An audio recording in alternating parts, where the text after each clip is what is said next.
What is going on YouTube? It is me, DW Draggerhead. Today, we are going to be reacting to some game theory video. I'll just put it up on the screen like right here. Without further ado, let's begin.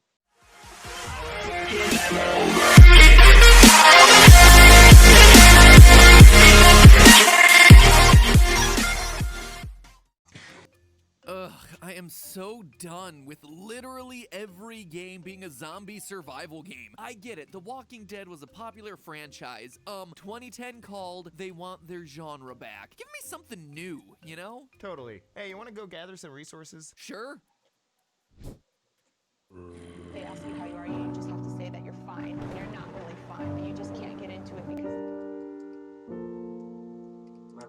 Hello, Internet! Welcome to Game Theory, where we're all blockheads. Before we begin today's episode, a quick reminder that this Tuesday, December 1st, is the big show that I have been hyping up for the last... Oh.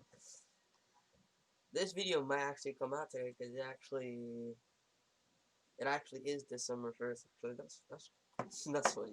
Month, we are doing our big $1 million challenge to benefit St. Jude Children's Research Hospital and their mission of ending childhood cancer. It is a stream that has been a year in the making. A stream that'll feature favorite creators of yours like Mr. Beast, Marquez Brownlee, Jaden Animations, Pokimane, and Minecraft speedrunner Dream. Tune in for a massive all-day show featuring video games, really embarrassing challenges, a lot of fun surprises along the way, just something that you are not gonna want to miss. It is a new show every hour on the hour. It is very elaborate, but man, is it gonna be fun. Okay, so today we're gonna be talking about some of the changes that were added with the Nether update earlier this year, and then using that information to go back and examine one of the oldest parts of Minecraft, the zombie. Zombies are such an omnipresent part of pop culture nowadays that it's easy to overlook them. Actually, matter of fact, before I actually continue, tell me what your favorite zombie game in the comment section, and then I'll tell you how mine. Mine was somewhere between Dying Light or shit, I forgot what that one game called. Or Dead Islands, I think. I don't remember. This is editing DW Drago. I know this man did not just say Dying Light and Dead Island. What he meant to say was Dying Light and Resident Evil. Man, chill out, bro. Anyway, back to the video.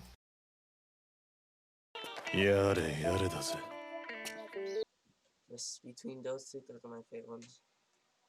Them, which is kind of ironic considering what made them explode onto the scene in the first place was how horrific they were. And now they're mundane again, such as the Circle of Life, or the Circle of Undead. It's the Circle of Undead! And of course the zombie jockeys are just always terrifying. Those things will mess you up. Anyway, in all of my exploration of Minecraft lore up to this point, I've tended to skip over them for exactly that reason. They're just kinda there. Meh, generic hostile mob. In a world full of fire-breathing dragons, three-headed withers, exploding moss monsters, and teleporting Slenderman, there's just so many other cooler things to talk about. Zombies are just very easy to overlook, but you know what? That was dumb of me. Short-sighted, because they are the bedrock upon which Minecraft is built. In a very literal sense, these guys have been a part of the game since the beginning in update 0.2.0. So if anything has an importance to the lore, it's probably them. And you know what? They do. With some of the updates made to the Nether, I believe we now have some very interesting leads as to what zombies are and how they play into the overall narrative of... Oh, by the way, I will leave the video in the description, and if I don't, I'll just have like the thumbnail just right there. Just get a game theory and just have the entire thumbnail right there. The game. I'm not the thumbnail, the freaking header. Game theory, something. So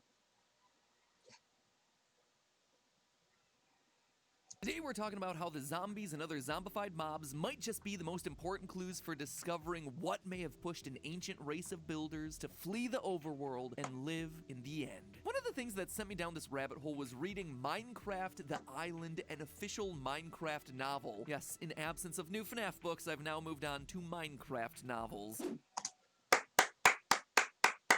so wonderful. Yeah, I'll get to you guys too, maybe. What? Anyway, the book was a surprise. Go, clap.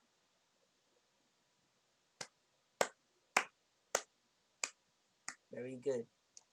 surprisingly compelling read. I have expected this to be some lazy video game tie-in novel, but it's so much more than that. For one thing, it's written by Max Brooks, who you might know as the author of World War Z, one of the best zombie apocalypse stories in recent memory. It certainly was enough to get my attention, and once I started reading, it became clear to me that he was chosen to emphasize the horror of Minecraft's world. Take this excerpt. I stopped and backed away. Its clothes were ragged and filthy. Its flesh was a mottled green. Its eyes, if you could call them eyes, were nothing but lifeless black points in a flat, unmoving face. Memories flooded my mind, images of creatures I'd known from stories but had never seen in person. And here it was, approaching me with outstretched arms. Numb with fear, I sprinted for the hill. I wasn't thinking, wasn't planning. Terror drove my every step. This is a Minecraft book. Like, what? Oh, and by the way, the audiobook is narrated by Jack Black. So, you know, imagine that terrifying passage, but instead of being read by professional YouTuber MatPat, it's being read by professional YouTuber Jablinski Games. Five Nights at Freddy's, that's where I wanna be. Professional FNAF YouTuber Jablinski Games. So let's begin with what we know about Minecraft zombies. For one thing, they only seem to spawn in the overworld. There are some reports of them spawning in the nether, but those are extremely few and can never really be replicated. It's thought to be... I never heard of that, something like that before. That's kind of weird. They just magically just spawning in the wizard nether.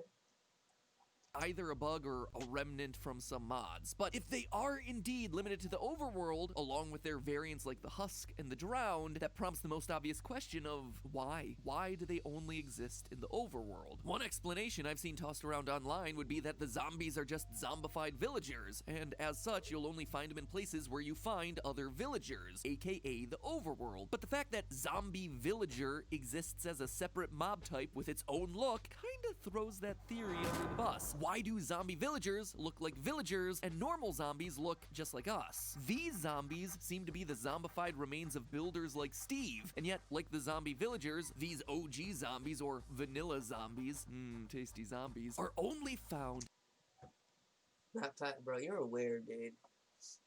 in the overworld. If zombies are truly the remains of dead players or a race of ancient builders from the past or whatever, why wouldn't you find zombies anywhere that Steve-like builders are able to go, like the Nether and the End? It's suspicious. Well, I think the answer to this question lies in the behavior of another mob, the zombified piglin. We actually talked about the zombie piglin previously on the channel back before the 1.16 Nether update, and since then there have been some noteworthy... Y'all know what to do. Let's get the video to, like, I don't know, like 6, 7 likes, and maybe I'll just do another reaction to that. I'll just do that reaction instead.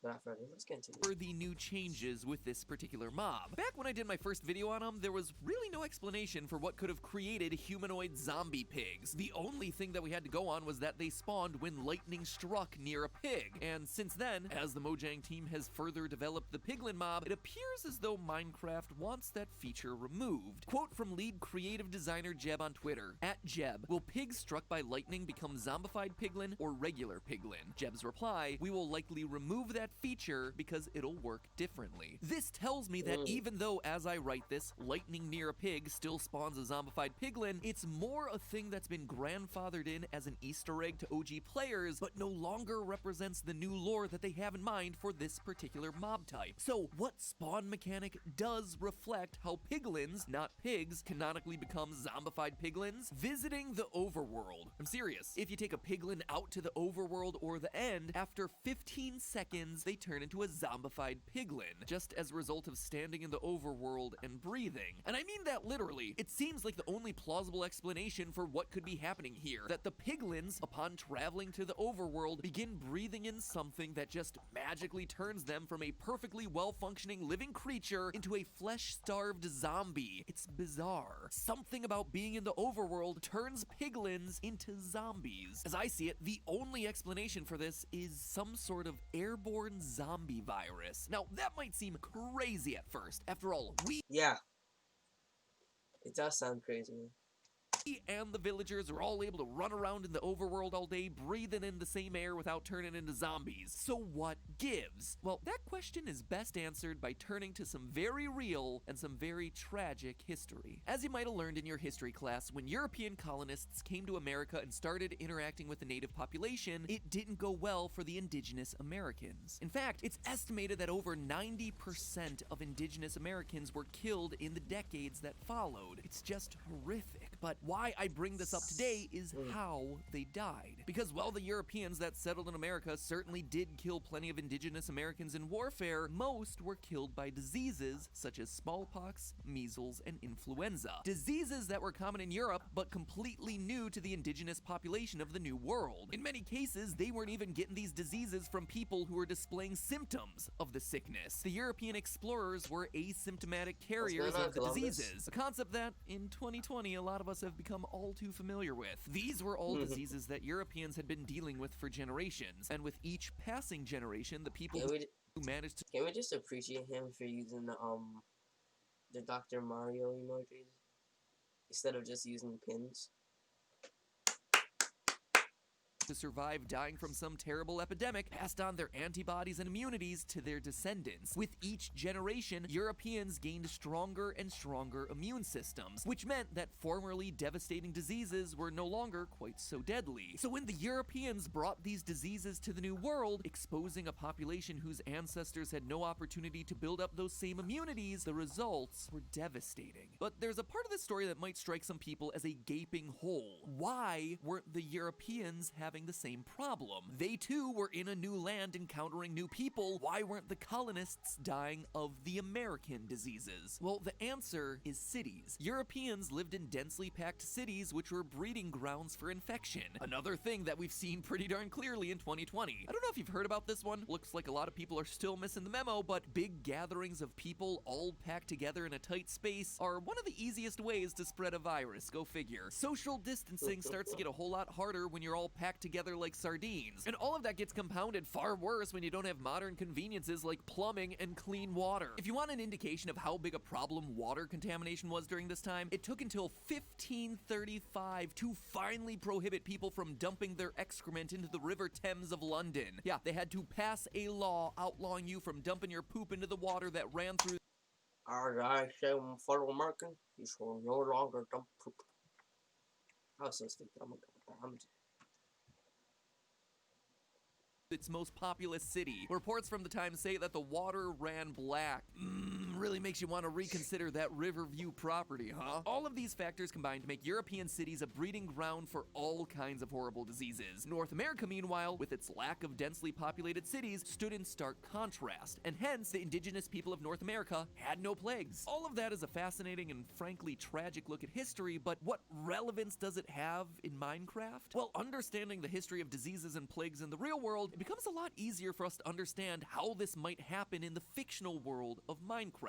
Let's just assume for a minute that there is a zombie plague floating around in the air of Minecraft's overworld and end. We don't know how it would have started or why. Maybe it was the result of experiments trying to resurrect the dead like we've talked about in a previous theory. Maybe it was somehow tied to the appearance of the Wither. Who knows? But let's just say that it happened. Well, in those early days, it wouldn't be pretty. Those who managed to avoid being turned into zombies would still have to deal with the menace of being attacked by the undead. It could very well be that the zombie plague was responsible for wiping out the overworld's population. The reason that the overworld is filled with so many abandoned structures, like the desert pyramids, the jungle pyramids, who knows? Some of the early members of this ancient civilization may have fled to the end to try and escape the plague, like I've been guessing for the better part of the last year. But over successive generations of natural selection, the people in the overworld developed stronger immune systems that were resistant to the airborne plague. The villagers of today are the beneficiaries of those many generations of inherited immunity. They only turn when they're bitten, which makes sense. One of the most important defense mechanisms that we have against infection is our skin, and a bite bypasses that to inject the zombie virus directly into the bloodstream, delivering a viral load high enough to transform some villagers. And for as overthinking and overreaching as that statement might seem, design details of the game seem to...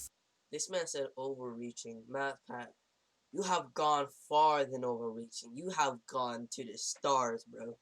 How you go from, yeah, you know, zombies a little thing, to now zombies are in the ear. Nah. You are far beyond the stars, my friend.